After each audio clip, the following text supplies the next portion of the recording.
बिस्मिल्लाहिर्रहमानिर्रहीम। उम्मीद है आप सब लोग खैरियत से होंगे। आज की जो हमारी वीडियो है और रमज़ान की आखिरी अफ्तारी का जो प्रोग्राम है उसके बारे में है।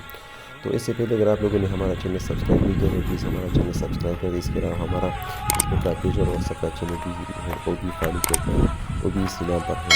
तो सब दोस्तों ने सोचा कि ये आखिरी अफ्तारी है और इसका जो अच्छा सा प्रोग्राम करेंगे। तो ये जगह सब दोस्तों ने मुंतखब किया। ये हमारे गांव से तकरीबन किलोमीटर से कम फासले पर है, बहुत अच्छी जगह है। ये प्रोग्राम में थोड़ा लेट पहुंच गया तो वो जो मतलब खाने की जो तरतीब वगैरह है जिस तरह इन लोगों ने पकाई है तो वो वीडियो नहीं बना सका। लेकिन उम्मीद है कि ये जो क्लिप ली है ये आप लोगों को पसंद आ जाएगा। अगर वीडियो आप लोगों को पसंद आ जाए तो अपने दोस्तों के साथ शेयर किया करें। तो ये सादा सा प्रोग्राम है हमारा। तो ये चीज़ें इन लोगों ने तैयार की है।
قرار دا شګړې مات نکړای نو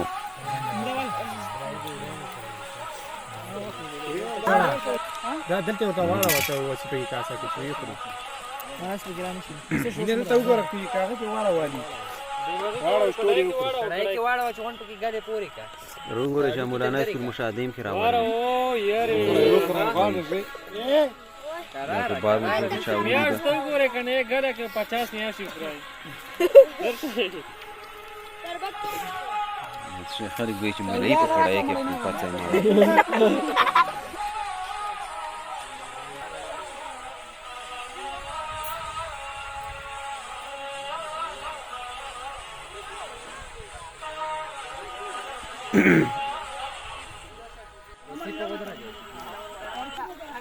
شاوې مخ راځي مخ کې شي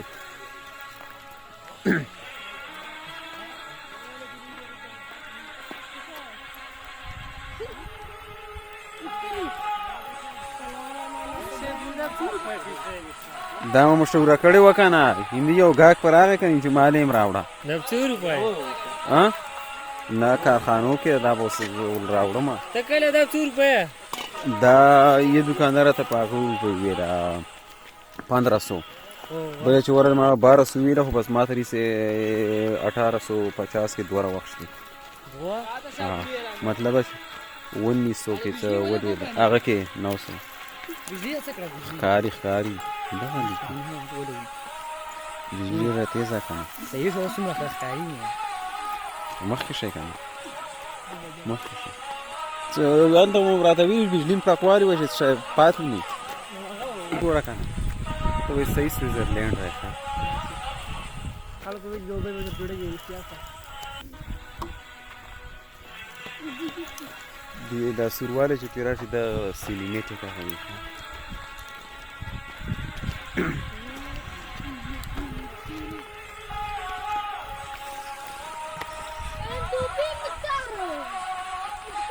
اوس ورځاګه کنه خو په ماته